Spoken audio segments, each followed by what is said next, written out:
A gente veio falando, nesses dias todos, nessas terças-feiras passadas, sobre vertentes da teologia que nos fazem, digamos assim, refletir sobre o conceito Deus que nós temos, e não falar de Deus como se Deus fosse uma pessoa aqui fora, mas algo que está muito para além disso. A gente falou sobre aspectos da teologia catafática, aspectos da teologia apofática. Eu sei que são termos muito complicados e novos para grande parte dos irmãos. A gente falou de antropopatia. O que é isso? Antropomorfismo. O que é isso, pastor? São termos técnicos que são aplicados a uma forma da gente materializar a experiência. Então a gente diz que Deus tem mão, que Deus tem olho, a gente diz que Deus tem pés, a gente fala, a terra é estrado para os seus pés. Deus toma todos os oceanos na sua mão como uma concha. Será que Deus tem uma forma corpórea como a nossa? A gente falou sobre essa semelhança, de Deus. A gente tem essa construção, imagem e semelhança, não meramente no sentido, no aspecto da aparência física, mas da construção, da gênese do homem. O homem, ele é 3 em 1, e Deus nos apresenta como sendo uma comunidade de 3 pessoas. Nem Deus é Deus sozinho. E dentro dessa construção, a gente vai percebendo que o que a gente tem muitas vezes é um conceito formado sobre Deus. O que a gente tem muitas vezes é uma redução de Deus a partir de uma experiência que nos aprisionou, ao invés de nos ter inspirado a viver as nossas próprias experiências. Então, nessa construção de Deus, a gente vai seguindo a vida muito mais como um idólatra do que propriamente como adorador de Deus. A gente idolatra uma ideia de Deus, e isso vai se tornando um problema, porque a gente acha que Deus é a doutrina da nossa antiga igreja, ou a doutrina da nossa atual igreja.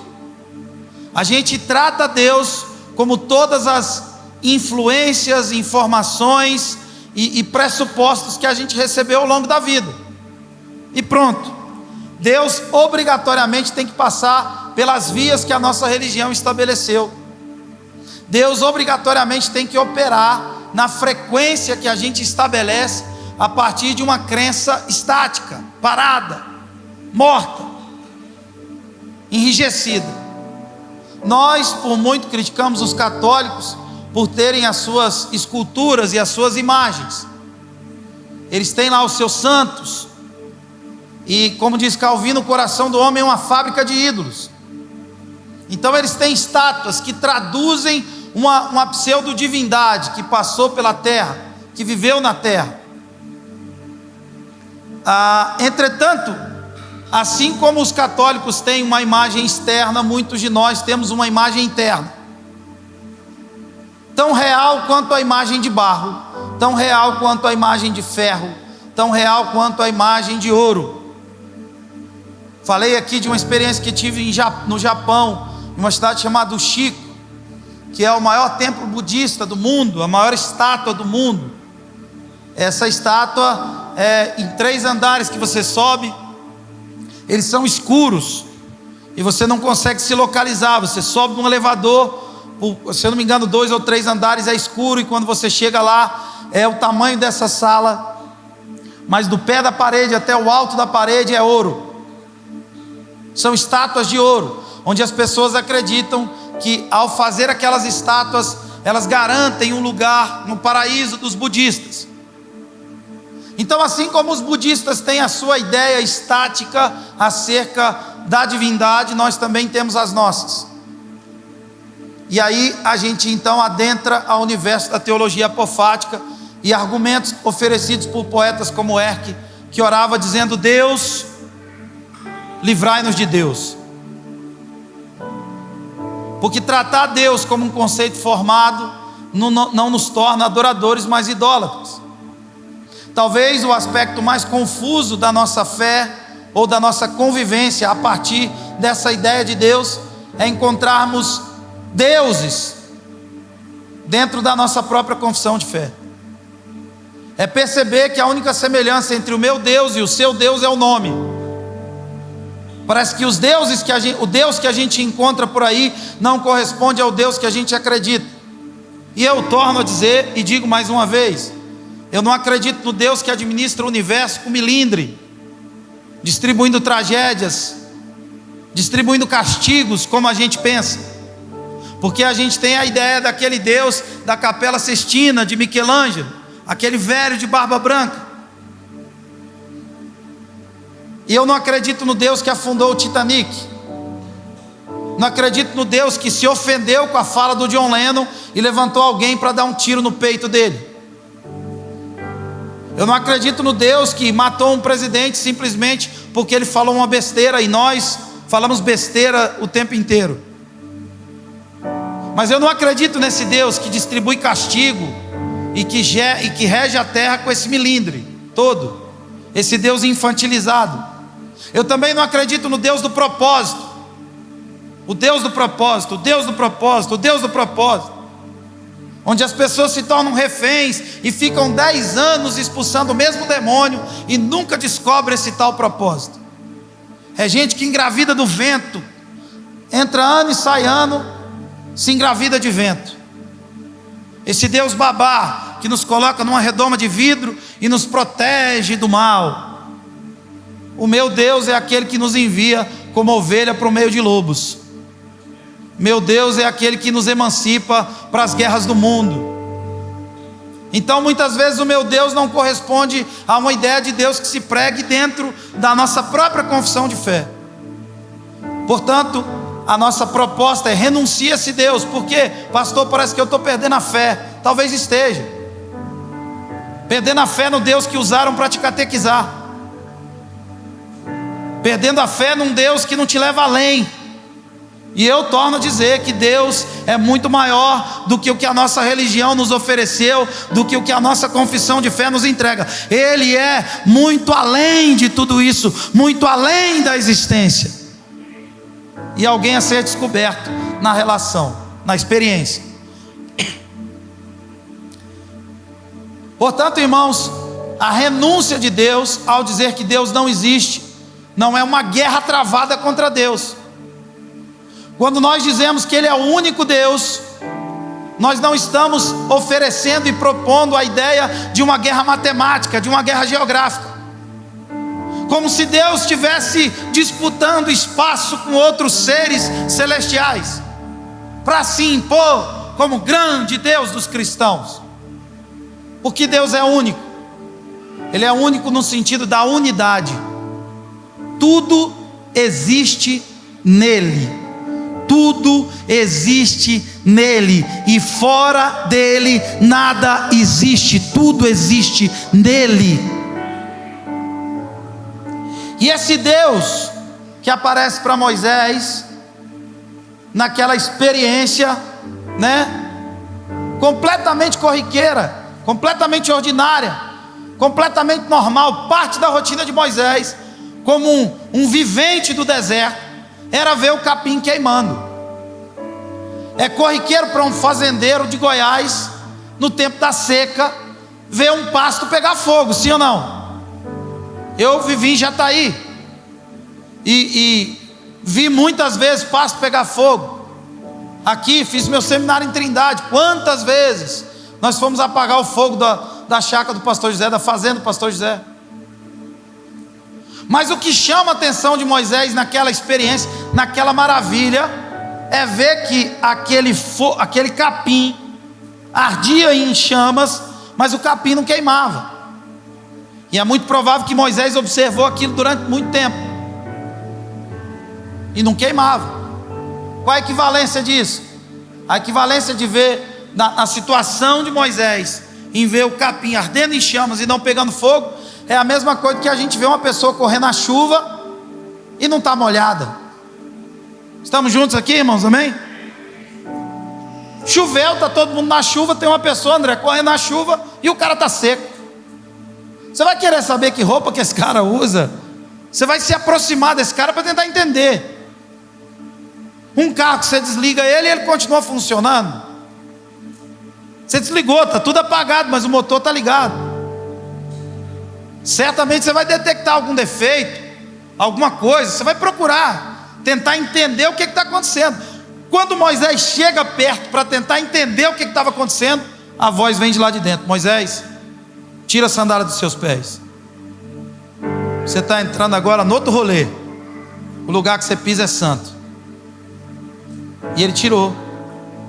E ele ouviu aquela voz ministrando a ele. Qual era a forma de Deus? A forma de uma voz. Deus não tinha uma forma corpórea. A forma de Deus era a forma de uma voz que falava a Moisés.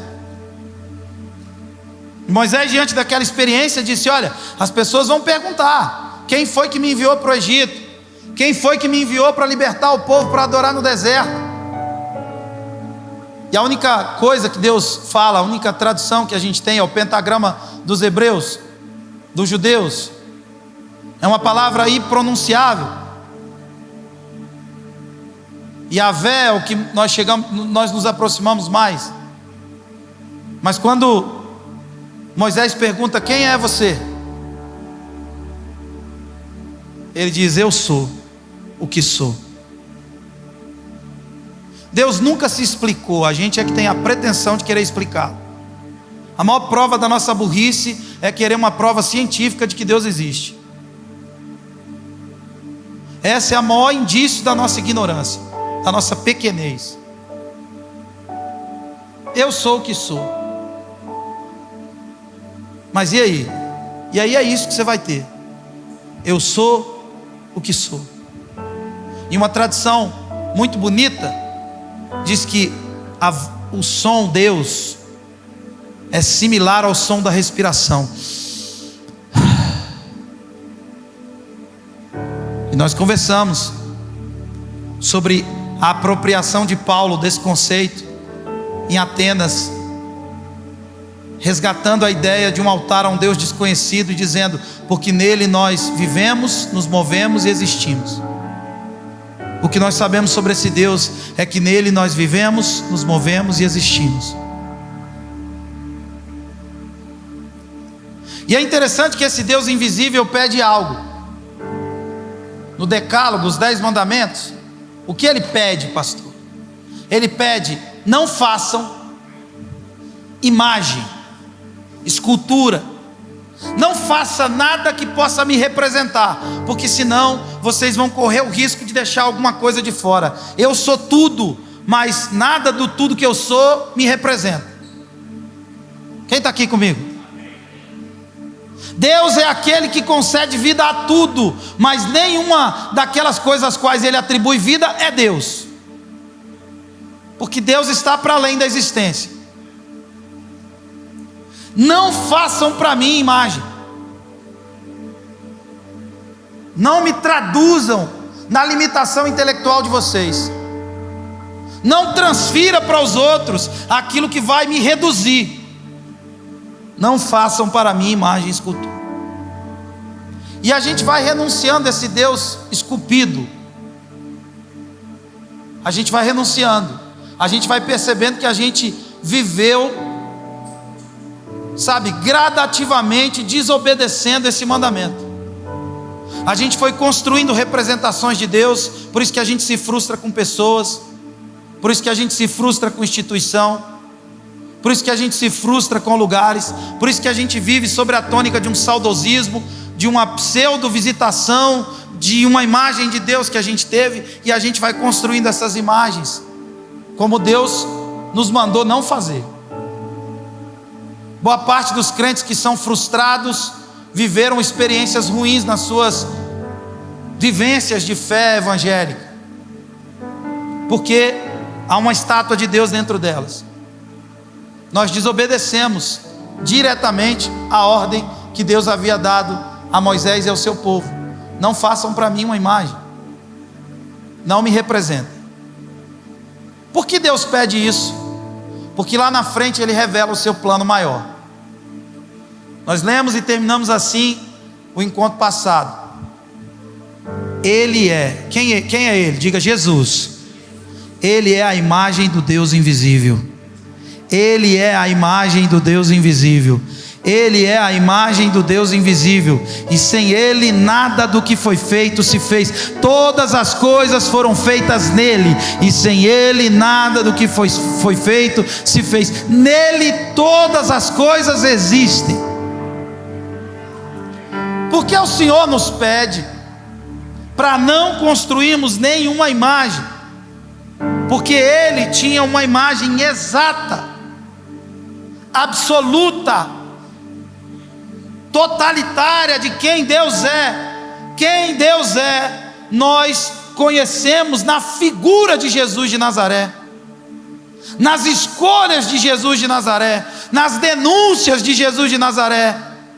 A gente pode encontrar esse Deus que não é estatizado, que não é estátua. E todas as vezes que nós nos frustramos com algum tipo de experiência de fé, é porque nós paramos de olhar para a imagem exata do Deus invisível, e nós olhamos para aquilo que nós estabelecemos como uma representação de Deus. Quem está aqui comigo? Vocês estão muito calados? Não sei se vocês estão recebendo, vocês estão com raiva.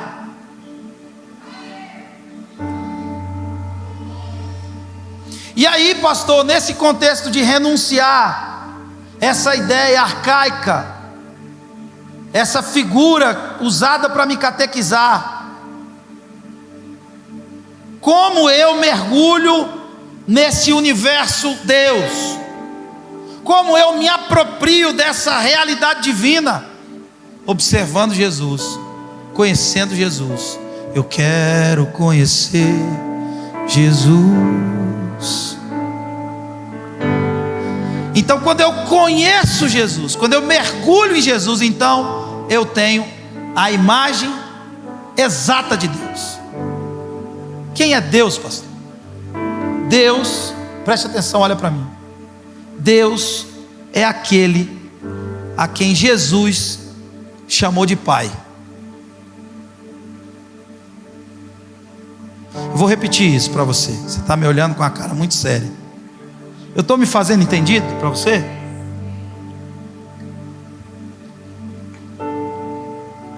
Pastor, renunciei, abandonei, me libertei, quero desconstruir essa estátua, essa imagem, essa coisa enrijecida, esse Deus carrasco, esse Deus maldoso, esse Deus infantilizado, esse Deus babá.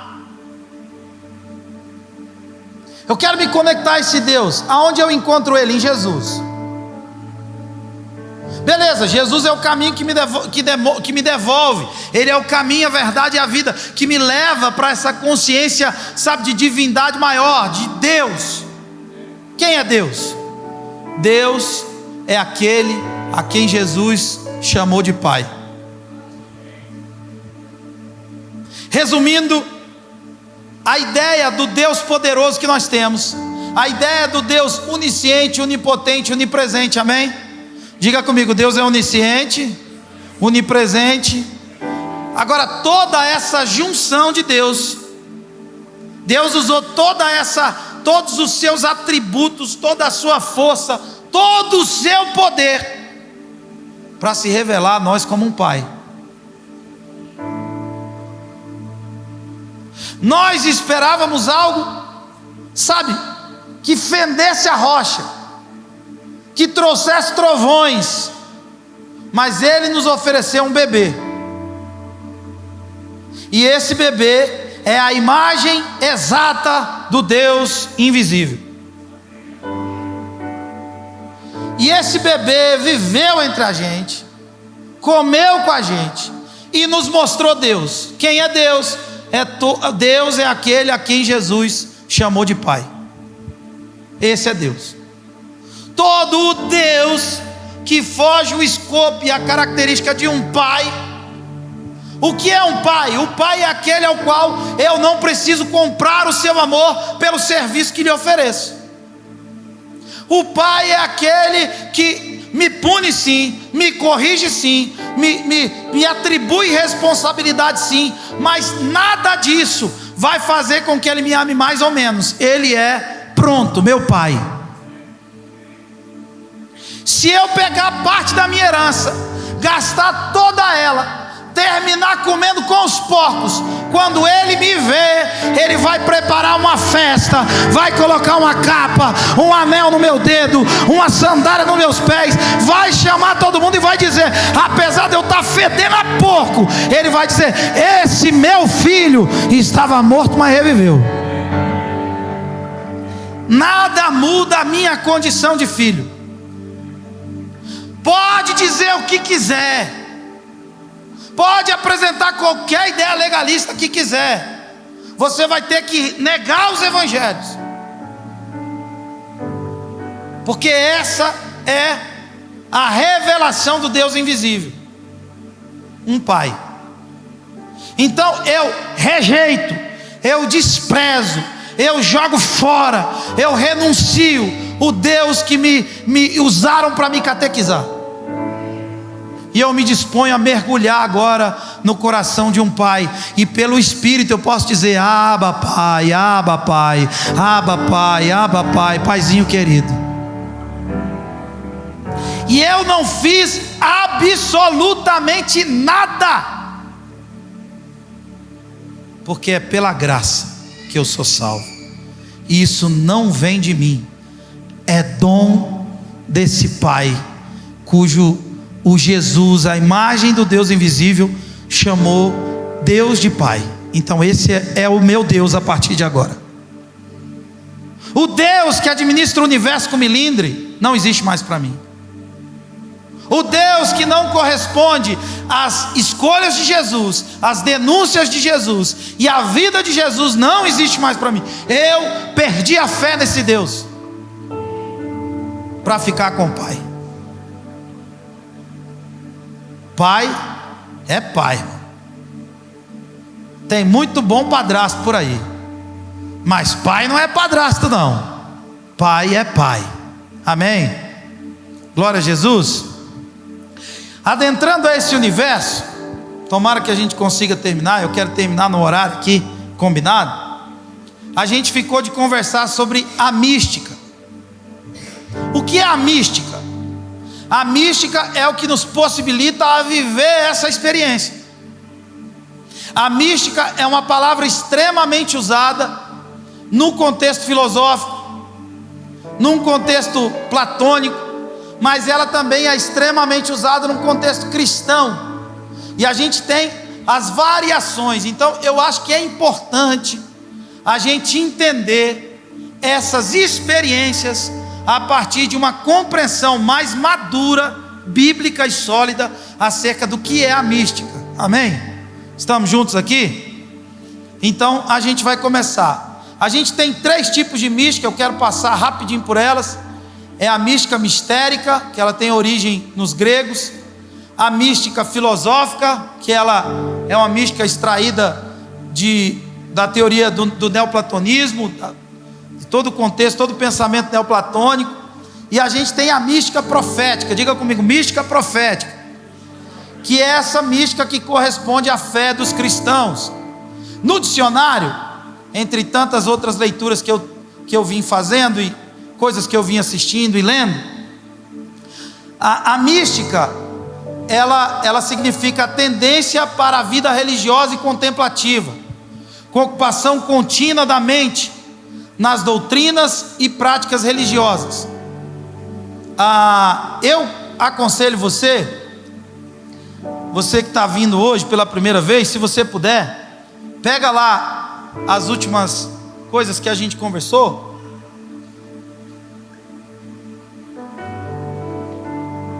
E se você está interessado em crescer e aprender, pega os nossos últimos encontros de terça-feira e assista lá as aulas que a gente deu aqui. Quem assistiu? Quem fez isso? Glória a Deus. Espero que tenha te abençoado. Bem, a mística é uma experiência da presença do divino. Diga comigo, experiência. Todo mundo, experiência, presença, divino. A gente vai voltar para esse tripé sempre. A mística é uma experiência da presença do divino. Então a gente tem um dilema, 3 coisas para definir: o que é uma experiência, o que é essa presença e o que é o divino. Nós falamos nesses dias que Deus é alguém a ser descoberto na experiência, na ausência do som, na ausência do ruído, na ausência de conceito. Você descobre Deus a partir de uma experiência. Por isso a orientação de Jesus é: quando vocês forem orar, faça o quê? Entra no seu quarto, fecha a porta, e quem é que te vê em secreto? Diga: meu pai. O seu pai te vê em secreto. Então, essa experiência vivida, ela é a experiência da presença do divino. Agora, eu quero que você preste muita atenção, que você fique muito atento a tudo que eu vou trazer aqui para a gente. Mística não é misticismo ou mistificação. Mística não é isso. Não é um aspecto nublado da fé, abstrato da fé. Mística não é isso. Mística também não é uma espiritualidade cotidiana, aquela do dia a dia. A gente já vai aprofundar mais nisso. Mística não tem a ver com questões de magias, previsões futurísticas, formas esotéricas de interpretar a realidade. Mística não é isso. A cristã não. Mística também não é um estado alterado da consciência. Pessoas que mastigam aí umas 2 ervinhas no meio do mato e começa a ver gnomos nas janelas pendurados. Mística não é isso. Então vamos lá. Número 1, se você está anotando. Mística não é misticismo e mistificação. Essas palavras, elas vão soar de forma pejorativa. Quando a gente fala que a mística cristã, e o que é mística? Diga comigo: experiência da presença do divino. Mais forte agora. Mística é a... Glória a Deus. Então olha só, quando a gente trata essa mística cristã como um misticismo ou como uma mistificação, a gente diminui o sentido da mística cristã, da experiência da presença do divino. Uma certa áurea de nebulosidade, de incerteza. A mistificação em certos casos supõe a presença da divindade, mas se alimenta e se retroalimenta do engano. Deixa eu ler isso de novo. A mistificação em certos casos, ela supõe uma presença de divindade, ela propõe uma presença de divindade, mas ela se alimenta e se retroalimenta do engano. Eu preparei um vídeo aqui para vocês verem. Olha que estranho, que diferente isso aqui. Vamos ver o primeiro. Bota para eles verem. Falando em línguas, pastor Israel. Volta do início. Com mais autoridade. Daquelas galinhas falando em línguas, pastor Israel. De repente Deus começou a usar uma delas com mais autoridade.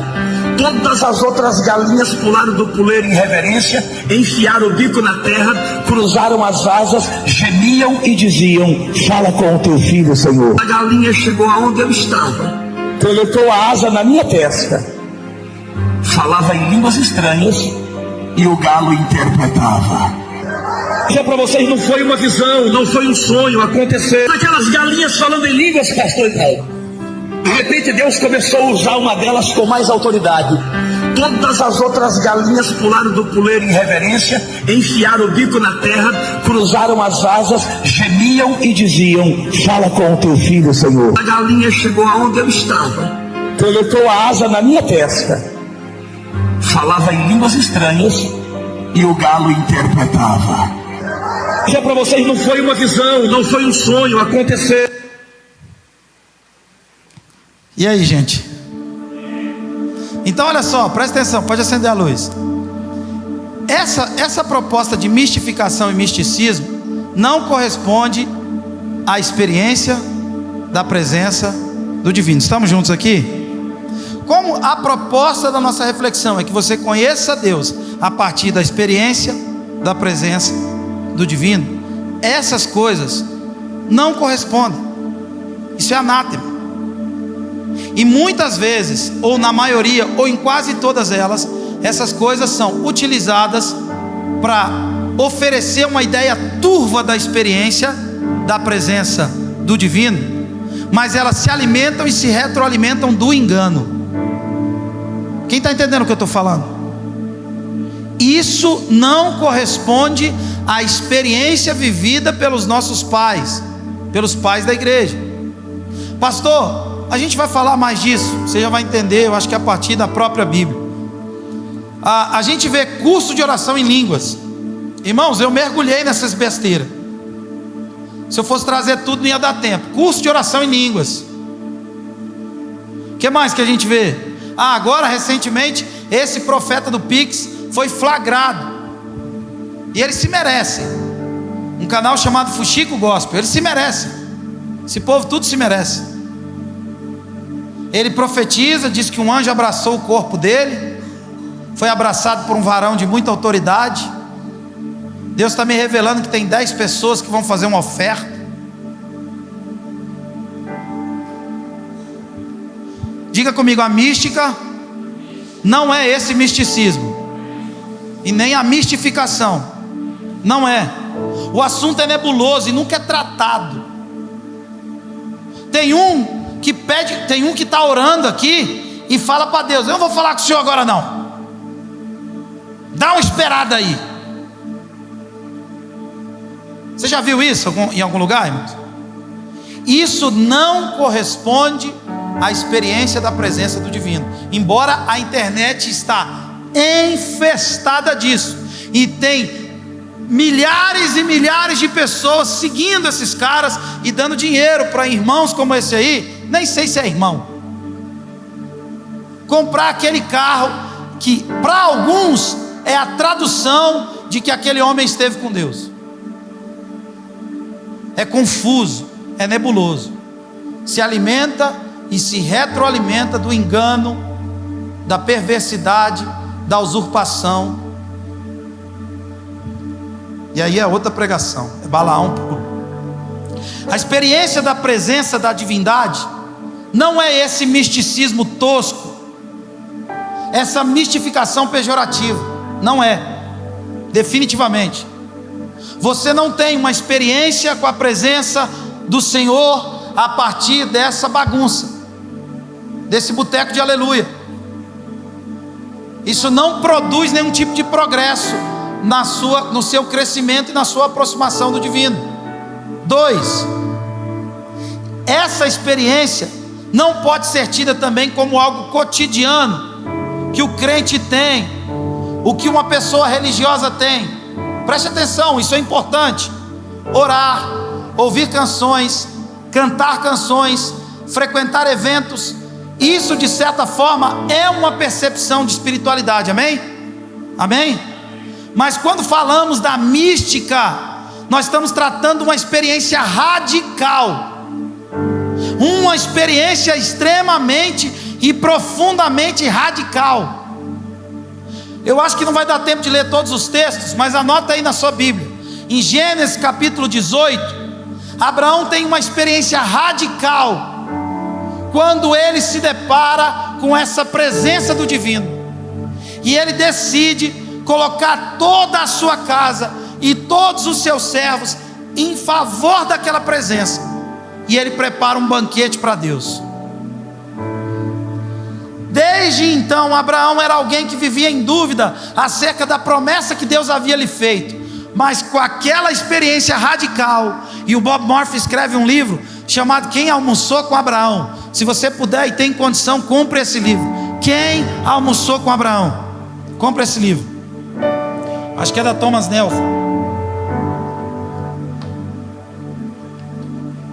Preste atenção, as coisas do cotidiano, a oração, a frequência no culto, a sua participação aqui hoje, essas coisas são importantes, mas o pastor está tratando uma experiência radical, que vai mudar bruscamente a sua vida e a sua existência. Você vai ser uma pessoa antes dessa experiência e outra pessoa depois dessa experiência.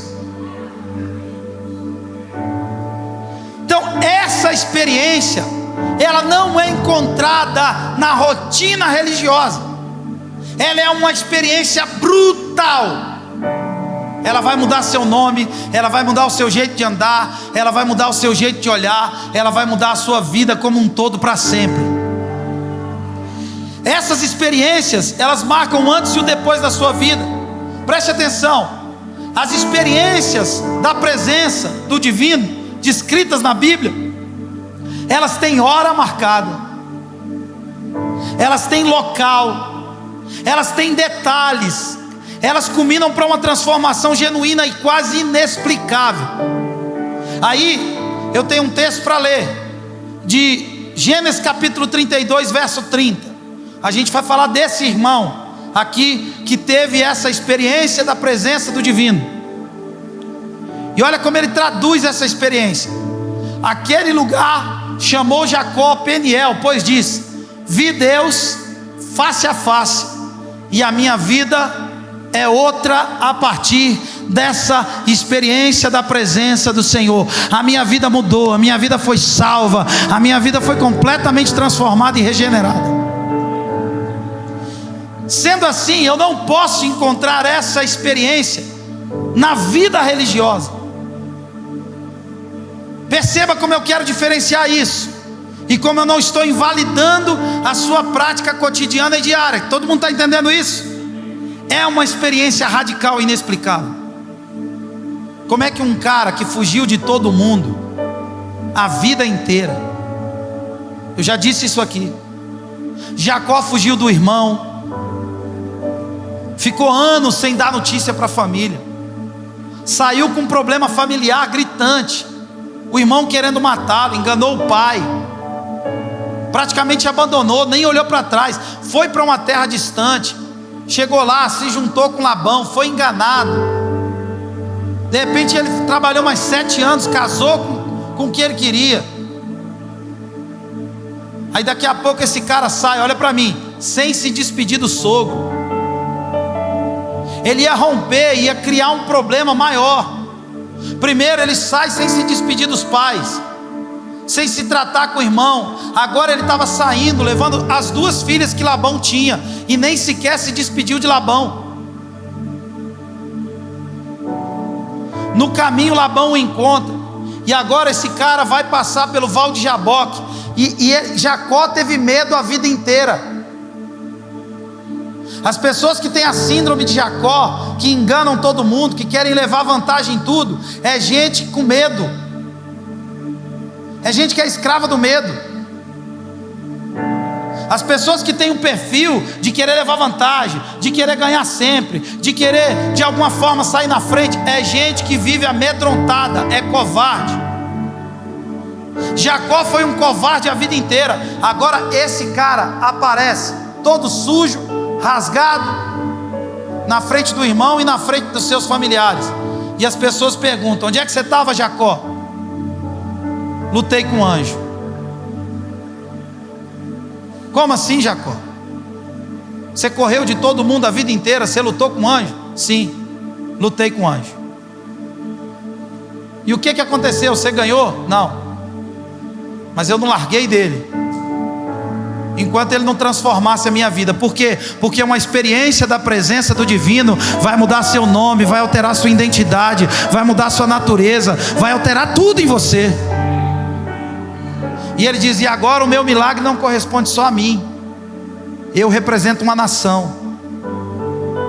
Essa experiência real com a presença do divino, ela vai transformar enganador em príncipe de Deus, ela vai transformar velho sem filho nenhum em pai de grande nação. É dessa experiência que eu me refiro.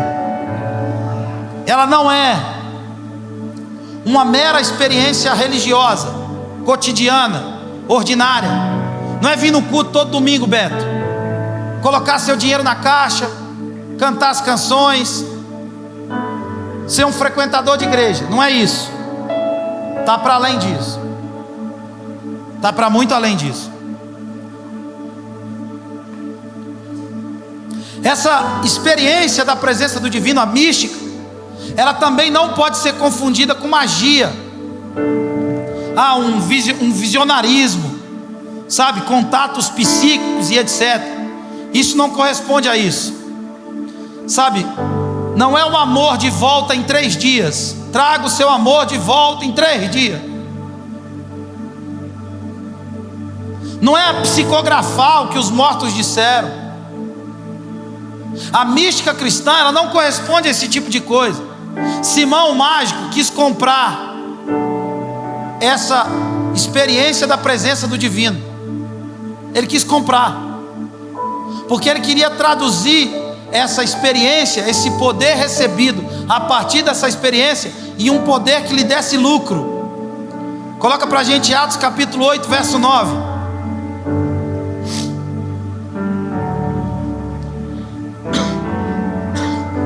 Atos capítulo 8, verso 9. Ora, havia certo homem chamado Simão, que ali praticava a mágica, iludindo o povo de Samaria, e insinuando ser ele grande vulto, ao qual todos davam ouvidos, do menor ao maior, dizendo: este homem é o poder de Deus, chamado o grande poder. Este homem é o poder de Deus. É interessante que sempre que Deus vai nos ensinar o que uma coisa é, Ele começa nos mostrando o que essa coisa não é. E essa experiência não é um poder mágico, um poder cósmico, não é. Próximo. Aderiam a ele porque havia muitos iludira com mágicas. Quando, porém, deram crédito a Filipe, que os evangelizava a respeito do reino de Deus e do nome de Jesus Cristo, iam sendo batizados, assim homens como mulheres. O próprio Simão abraçou a fé, e tendo sido batizado, acompanhava Filipe de perto, observando, extasiado, os sinais e grandes milagres praticados. Ouvindo os apóstolos que estavam em Jerusalém, que Samaria recebera a palavra de Deus, enviaram-lhe Pedro e João, os quais, descendo para lá, oraram por eles para que recebessem o Espírito Santo, porquanto não havia ainda descido sobre nenhum deles, mas somente havia sido batizados em nome do Senhor Jesus. Então lhes impunham as mãos e recebiam estes o Espírito Santo. Vendo, porém, Simão que pelo fato de imporem os apóstolos as mãos era concedido o Espírito Santo, ofereceu-lhe o quê? Dinheiro. Então preste atenção, a experiência mística, ela não é misticismo nem mistificação. A experiência da presença do divino, ela não é manifestada meramente em uma vida cotidiana e religiosa. A experiência mística também não é magia, psicografia, ilusionismo, uma visão do futuro, do horóscopo, de nada disso. Essas coisas é tratar a mística cristã de forma pejorativa. Então esse Simão ofereceu dinheiro. Olha só o que é que Pedro diz: propondo, concedei-me também a mim este poder, para que aquele sobre quem eu impuser as mãos receba o Espírito Santo. Pedro, porém, lhe respondeu: que é isso, varão? O teu dinheiro seja contigo para a perdição, pois julgaste adquirir por meio dele o dom de Deus. Não tens parte nem sorte nesse ministério, porque o teu coração não é reto diante de Deus. Ou seja, diga comigo, a experiência da presença do divino não é uma mágica, não é nada disso. Esse irmão confundiu. Ele diz: opa, isso é um poder mágico, isso é uma coisa que vai me projetar diante dos outros. E foi repreendido. O quarto, para a gente terminar e avançar: os estados alterados de consciência também não correspondem a uma experiência da presença do divino. Os estados alterados da consciência não correspondem a uma experiência da presença do divino. Tomar chá, psicotrópico, entrar em transe, nada disso corresponde a uma experiência mística, bíblica. Recentemente eu recebi um jovem aqui que me chamou para ir num lugar. Esse jovem cresceu na igreja. Os pais crentes ajudaram a fundar uma grande igreja aqui da cidade. E ele disse: cara, Pastor, eu fui numa experiência, tomei um chá, cara, e eu vi o mundo celestial. Eu digo, viu não? Ele falou, eu vi, pastor. Eu tive uma experiência com Deus. Eu digo, com Deus não. A alteração de consciência não nos remete a uma experiência radical que pode transformar a nossa natureza. Bem, irmãos, se você observar, e se você está acompanhando, Richard, eu sei que está aqui todas as terças-feiras, no mesmo lugar, a gente está falando da renúncia de um Deus, da adesão de um Deus ao qual Jesus chama de Pai, a partir de uma experiência. E agora a gente está tratando o aspecto da experiência. Vocês estão entendendo isso? Então, a experiência que altera a minha consciência, que me leva para uma espécie de transe, não é uma experiência da presença do divino. Eu não posso tomar um chá. Eu tomei um chá de beladona. Pastor, eu ouvi um anjo falar comigo. Eu não ouvi nada, você estava doidão, cara. Você estava doidão. Então, a experiência mística não é essas coisas. Não é misticismo, nem mistificação. A experiência mística não é traduzida numa rotina religiosa. A experiência mística, ela também não é traduzida, sabe, a partir dessa visão mágica do futuro, dessa coisa do signo, né? É engraçado que tem muito crente que diz serva de Deus capricorniana. E é engraçado que normalmente essas mulheres, e homem sério tem que parar de seguir essas mulheres. Aí ela está lá com decote, irmão, que até a pombagira fica com vergonha dela. Ela está com decote grandão assim, escrito assim, serva do Deus Altíssimo, aquariana. Por quê? Por que eu estou tratando isso? Porque hoje em dia é uma confusão na cabeça de muita gente. As pessoas acham que ouvir o horóscopo corresponde a uma experiência. Pastor, mas foi tão assertivo, falou tudo sobre mim, exatamente como eu sou.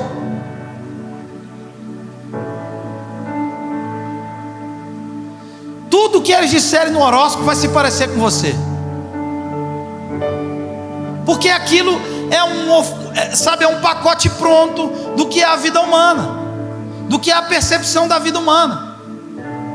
E se acertou, beleza, tamanha coincidência, mas saiba de uma coisa, olha para mim, isso não é uma experiência com o divino, não é. Deus não se traduz a esses aspectos. Vamos lá. A partir dessa perspectiva, de todas essas que eu estou mostrando, do que não é essa experiência da presença do divino, do que não é a mística cristã, nós, de certa forma, a gente precisa mudar a nossa forma de ler e de fazer teologia. Presta atenção nisso. Nós lemos muito a Bíblia e usamos a especulação como meio para chegar a uma reflexão, a uma contextualização. A gente lê especulando, a gente lê dizendo: o que significa isso? A gente lê olhando a guerra de Israel e dos palestinos, e a gente está especulando, a gente está querendo caçar alguma coisa na Bíblia para responder às nossas especulações, que embase a nossa contextualização. Então a nossa forma de fazer teologia e a nossa relação com a Bíblia, ela é muito mais especulativa. Faz sentido para alguém aqui? Mas para a gente entender melhor esse assunto, nós precisamos agora sair do especulativo para aderir ao narrativo. Desmonte todas as suas especulações e você vai adentrar o universo da narrativa bíblica. Diga comigo, narrativa bíblica. Presta atenção, olha para mim. Os evangelhos, eles são frutos da narrativa das comunidades.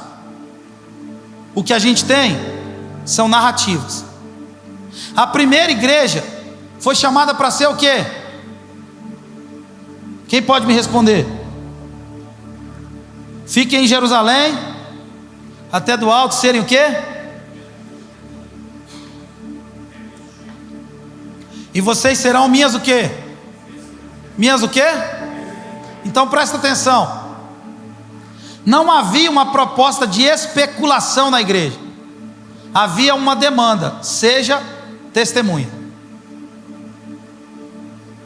Nós passamos a nos relacionar com a Bíblia muito mais de forma especulativa do que adentrando ao aspecto da narrativa. O evangelho que nós temos é fruto da narrativa de uma comunidade. O modelo de igreja que nós temos, Leandro, é fruto da narrativa dos irmãos. Agora eu pergunto a você: o Espírito Santo, o poder de Deus desceria sobre nós para a gente ser o quê? Diga, testemunha. Cara, você precisa ser brilhante para ser uma testemunha? Você precisa ser mega ultra power inteligente para ser uma testemunha? Você precisa falar vários idiomas para ser uma testemunha? O que que uma testemunha faz? Fala mais alto para mim. Fala o que ele narra, a experiência da presença do divino. Então, na perspectiva em que nós estamos propondo para você, meu irmão, é que você deixe de ser um mero especulador da Bíblia, porque os especuladores da Bíblia são, na sua grande maioria, consumidores de conteúdo evangélico. Os especuladores da Bíblia, eles estão o tempo inteiro discutindo Bíblia na internet. Os especuladores da Bíblia estão o tempo inteiro tentando provar por A mais B que aquilo que ele pensa sobre Deus é mais certo do que o que você pensa sobre Deus. E voltar ao contexto da experiência é adentrar e mergulhar naquilo que a Bíblia nos oferece como narrativa. Faz sentido para alguém aqui? Você não precisa ser brilhante para ser uma testemunha. Eles tinham que testemunhar. E testemunhar o quê? A experiência do Pentecoste.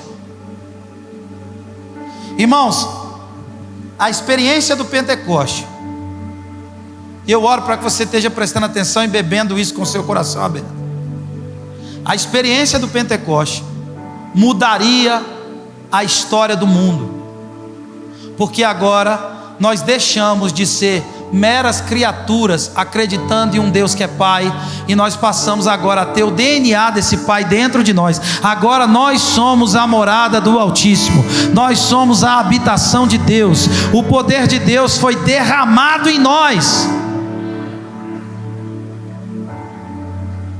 E qual é a nossa responsabilidade?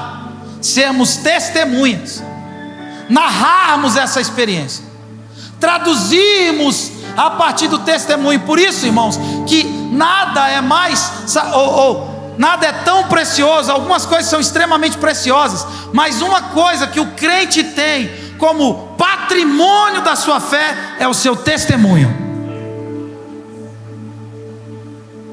O seu testemunho. Por quê? Porque a fé, ela se desenvolve por meio da narrativa. O que nós temos nas nossas mãos são narrativas, não especulações. Eles registraram precisamente as experiências vividas, com data, com local, com detalhes, com precisão, com riqueza, com enredo, com contexto imediato, contexto remoto, contexto histórico, contexto geográfico. Por quê? Porque essa é a real experiência da presença do divino. Ela rouba você de todo o contexto especulativo e ela insere você numa rota para você testemunhar a sua experiência. Essa experiência não te torna esquisito, não te torna usurpador. Essa experiência não emancipa você para uma rotina religiosa. Essa experiência não torna você um mágico. Essa experiência não transforma você, sabe, e em alguém que tem a consciência alterada. Pelo contrário, a sua consciência vai ficar ainda mais acendida. Você vai se atentar aos detalhes, aos locais, à geografia, quando aconteceu, como aconteceu, e você vai traduzir isso para o mundo. E cada vez Deus vai ampliando os seus horizontes para você testemunhar essa experiência da presença do divino. Você começa em Jerusalém, vai para a Judéia, vai para Samaria, vai para a terra inteira. Para quê? Para ser testemunha de uma experiência gloriosa, maravilhosa, sabe, que eu vivi. Eu acredito que nós precisamos redescobrir essa teologia pública da narrativa. Enquanto eu escrevia isso, eu me lembrava do texto de Hebreus. Nós estamos cercados de uma tão grande nuvem de testemunhas, mas nós gastamos tempo especulando, tentando provar. Sabe, irmão, quem aqui era adúltero não é mais adúltero? Quem aqui fumava não fuma mais? Quem aqui rouba não rouba mais? Quem aqui fazia N coisas e não faz mais? Quantos milagres Deus realizou na sua vida? Quanto a sua vida foi mudada? O quanto a sua vida foi transformada e impactada por essa experiência? Eu não preciso ser brilhante para ser uma testemunha. Eu só preciso ter coragem de relatar a experiência que eu vivi.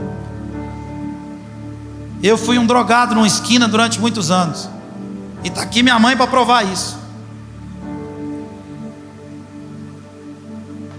Aqui nessa cidade, quantas vezes eu me humilhei em uma boca de fumo para poder conseguir mais uma pedra de crack. Mas teve um dia que eu vi os anjos acampados.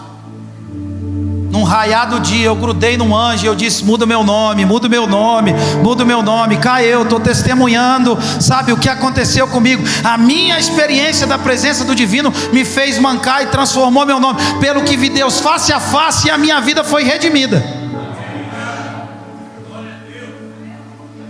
Isso não me torna um enganador, não me torna um mágico.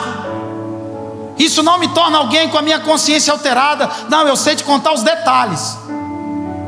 Não é essa coisa nebulosa do misticismo e da mistificação. Quem está entendendo isso? Não é essa coisa esquisita de que uma galinha saiu e começou a orar em línguas, e de repente as outras galinhas também afundaram o bico na terra. Irmão, vai se lascar.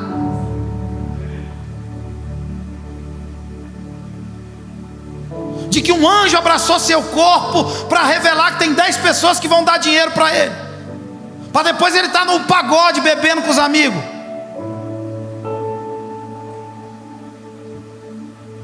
Isso não é experiência com Deus.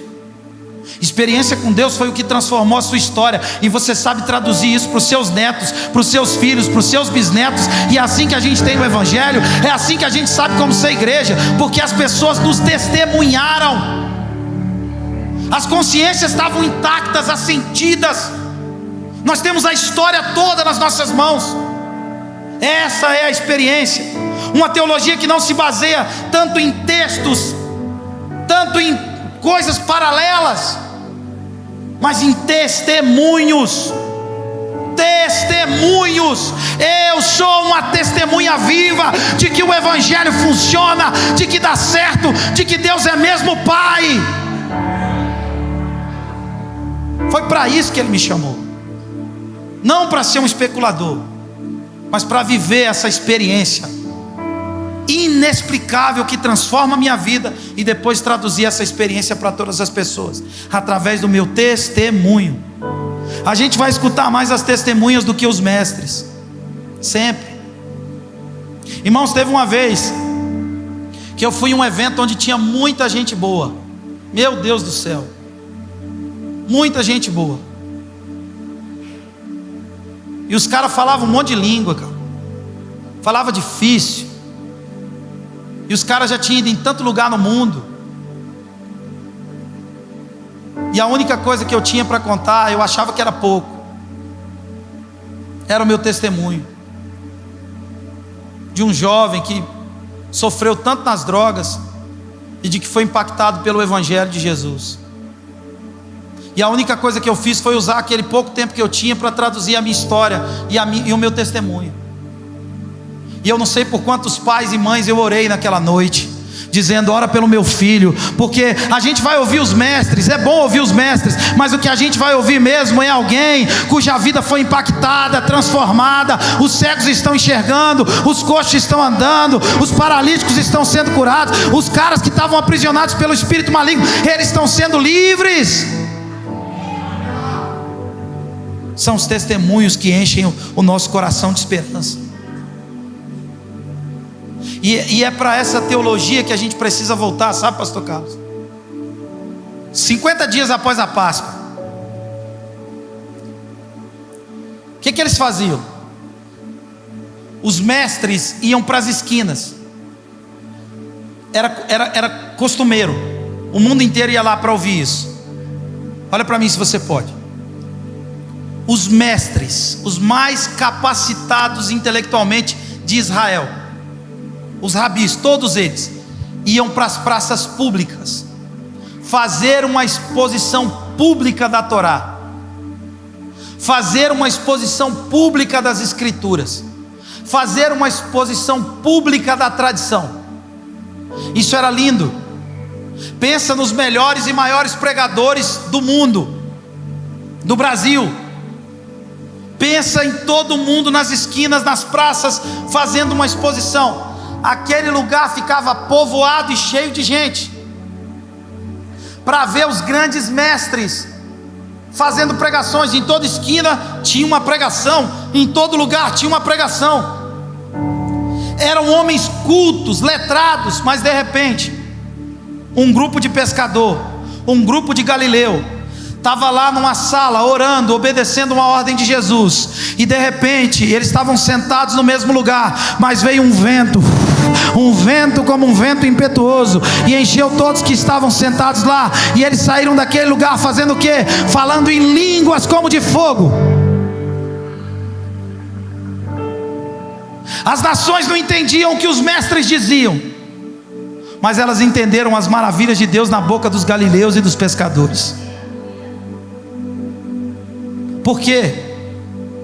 Porque os testemunhos são muito mais fortes do que as teorias. A experiência da presença do divino vai literalmente marcar a sua vida, marcar seu casamento, marcar todas as áreas da sua vida de uma vez por todas.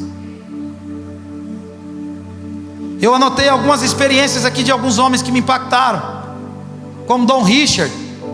Quando eu vi a história desse homem, eu tenho ali, se eu não me engano, a primeira tiragem, eu nem sei quem me deu, foi alguém daqui, não sei nem se foi você, o Totem da Paz. Alguém me deu aqui. Esse homem era um médico, antropólogo. Ele passou anos numa aldeia, e essa aldeia, as pessoas, elas adoravam uma certa entidade lá. E as tribos viviam em guerra, e ele ficou na fronteira entre as tribos, e como ele era médico, ele conseguia dialogar com elas. Mas depois de muita guerra entre as tribos, e ele ali, no meio da faixa de Gaza, ele descobriu que para se ter paz entre as tribos, um daqueles chefes de tribo deveria oferecer o seu filho como sacrifício, um bebê como sacrifício. E depois de muitos anos ali, Gustavo, muitos anos lá, tentando evangelizar aquele povo, traduzindo a Bíblia para a língua deles, ele encontrou um jeito. Ele correu para o lugar onde aquele ritual seria feito, e aquele bebê seria assassinado, e eles beberiam o sangue daquele bebê como um ato de paz, como um totem de paz. Então ele foi até lá, e ele já falava a língua daquele povo. Isso, um homem chamado Dom Richard, meu professor de seminário, conheceu ele, almoçou com ele. Ele chegou, o pastor José Rodrigues, ele chegou lá, e quando ele chegou lá, ele viu aquele ritual, e ele pediu a palavra, e por ser médico deram a palavra, e ele disse: você não precisa oferecer o seu bebê, porque em todos esses anos eu estou pregando a vocês acerca de um Deus que ofereceu um bebê de uma vez por todas, e nenhum bebê mais precisa morrer. O sangue dele nos purifica de toda injustiça e traz reconciliação entre os homens. Ah, irmão, isso é poderoso muito mais do que qualquer teoria. É o testemunho de um homem de Deus. Eu anotei uma outra história que me impactou. Richard Humbre, um homem que escreveu um livro chamado Torturados por Amor a Cristo. No ano de 2000, quando eu fiz seminário, quando eu me matriculei no seminário, a capa desse livro era um soldado romeno segurando a cabeça de um cristão. Torturados por amor a Cristo. Esse homem passou 14 anos numa prisão gelada da Romênia.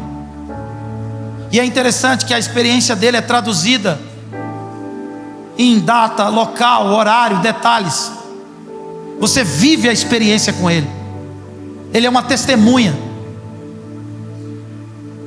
Depois de 14 anos, a esposa dele 12 anos presa, a primeira palavra que ele disse para a esposa, depois de sair de uma cadeia, é: meu bem, a Romênia precisa ser evangelizada. E no meio de um regime comunista, eles nunca pararam de evangelizar a Romênia. Pelo contrário, eles ganharam vários soldados através dos filhos. E sabe como eles ganhavam? Enquanto eles estavam sendo torturados, cantando hino e orando pelos soldados que estavam agredindo a eles. Nada é mais poderoso que um testemunho. Nada é mais poderoso que o seu testemunho. O Ivan, o soldado soviético, testemunhos que marcaram a minha fé. E hoje a minha tarde foi refletindo nessas coisas. O Ivan, o soldado soviético, um homem que no meio do regime soviético manteve um altar de adoração ali. Um altar de adoração, e ele orava todos os dias. E ele orava tanto que ele perguntava para Deus, olha a experiência da presença do divino que esse homem vivia. Ele perguntava para Deus: Deus, eu posso ir dormir? Um belo dia perguntaram para um capitão, general, sei lá, como é que ele havia se convertido. Ele disse: tinha um soldado no meu batalhão chamado Ivan, e eu me converti quando eu vi. Então o jornal, a matéria para que ele estava dando o depoimento, disse: fale mais, como aconteceu a sua experiência de conversão? O que aconteceu? O que o Ivan te disse? Então o general disse: ele não me disse absolutamente nada. Um belo dia ele estava ajoelhado do lado da cama, orando. Eu peguei os meus coturnos, sem que ele visse, e o agredi com os meus coturnos. Eu bati muito nele. Ele caiu no chão e tossia, de tanto que eu bati nele com os meus coturnos. E ele começou a chorar enquanto dava esse testemunho. Ele falou: mas e aí? Ele falou: me converti quando o mesmo coturno que eu usei para agredi-lo estava limpo e engraxado do lado da minha cama.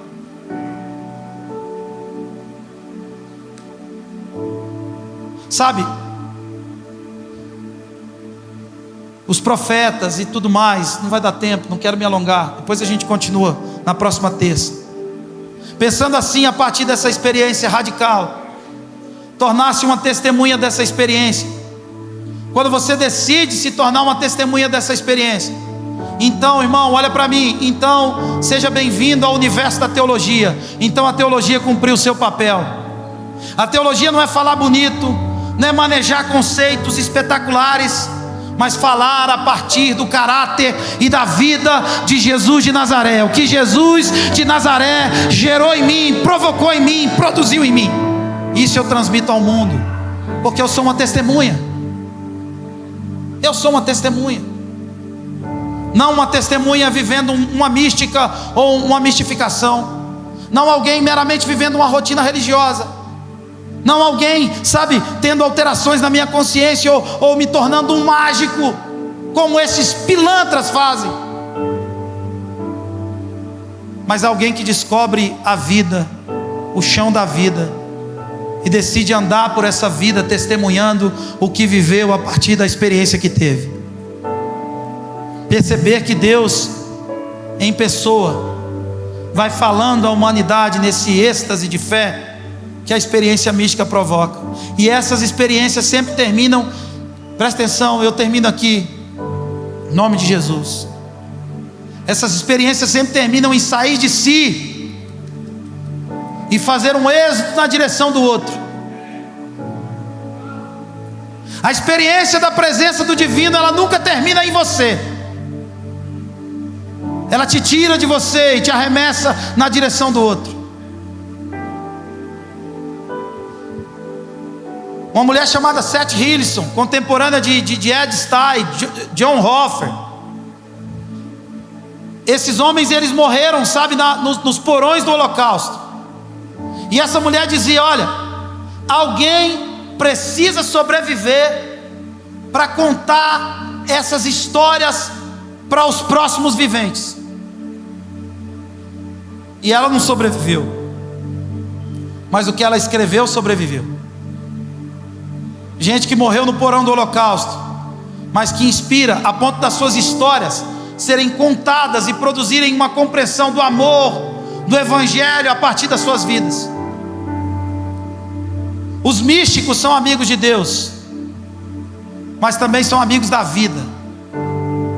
Eles querem provar o divino, mas eles querem responder ao mundo, responder à vida. Deixa eu ler um texto aqui com você, e falta 4 frases para eu terminar. Lucas capítulo 3, verso 10.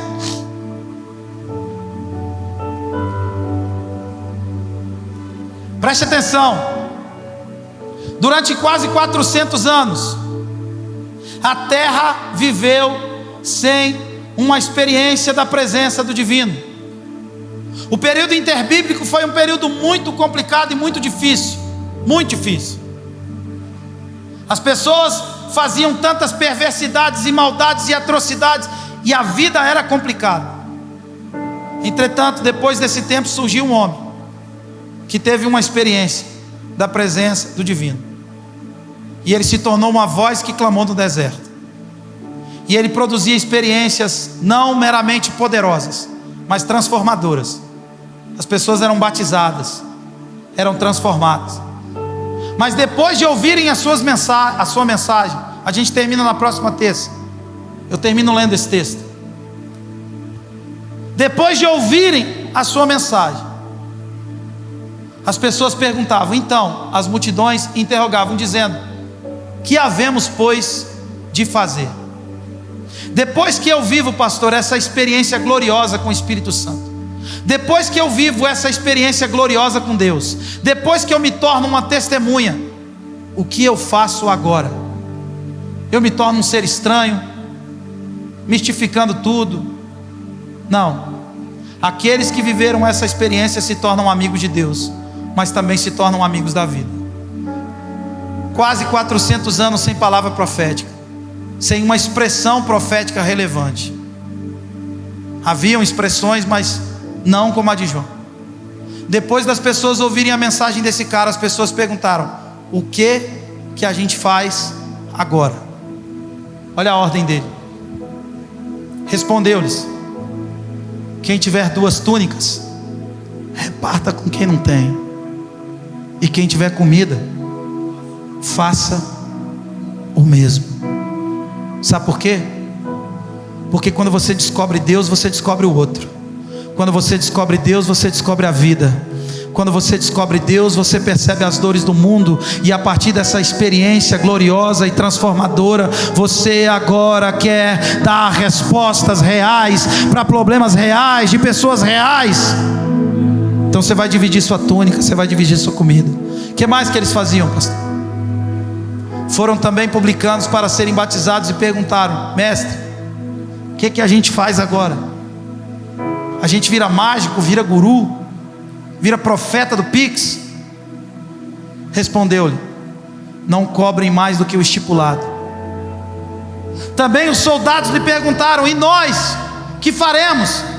E ele lhes disse: a ninguém maltrateis, não deis denúncia falsa, e contentai-vos com o que é de vocês. A experiência da presença do divino vai preparar você para o mundo, e vai te transformar em uma testemunha, não de uma magia, mas da maneira como Deus quer que os seres humanos vivam. Desculpa passar um pouquinho do horário, mas depois a gente termina. Tem muita coisa para falar ali ainda. Te abençoou esse assunto também? Se você foi abençoado, abençoe pessoas. Traduza essa experiência em vida, e saia daqui para ser uma testemunha. depois de renunciar a essa estátua de Deus, depois de compreender a imagem do Deus invisível em Jesus, e entender que Deus é aquele a quem Jesus chamou de Pai, você agora entra nessa proposta de viver uma experiência que está para além da religião, está para além de um culto, para ser uma testemunha dessa experiência que você vai viver. Pai, em nome de Jesus, nós te agradecemos pela tua palavra. Nós bendizemos o seu nome porque o Senhor é bom, porque a sua palavra é viva e eficaz, e ela é mais cortante do que qualquer espada, Senhor. Pai, que todas as coisas que nós ouvimos hoje, todas as coisas que a gente descobriu e percebeu hoje na sua palavra, façam sentido nos nossos corações. Que a nossa oração seja para consolidar tudo isso dentro de nós, e que a gente, muito mais do que ser meros especuladores da Bíblia, a gente ficar preocupado se Israel e Jerusalém e Palestina tem alguma coisa a ver, que a gente sabe, que a gente mergulhe, que a gente gaste mais tempo testemunhando as verdades do seu reino, que a gente gaste mais tempo contando, a mensagem completa dessa nova vida, que a gente seja de fato aquilo que o Senhor nos chamou para ser, não especuladores, mas testemunhas em toda a terra. Que essa experiência, Senhor, nos emancipe para isso. Faça essa oração agora. Estou voltando à essência da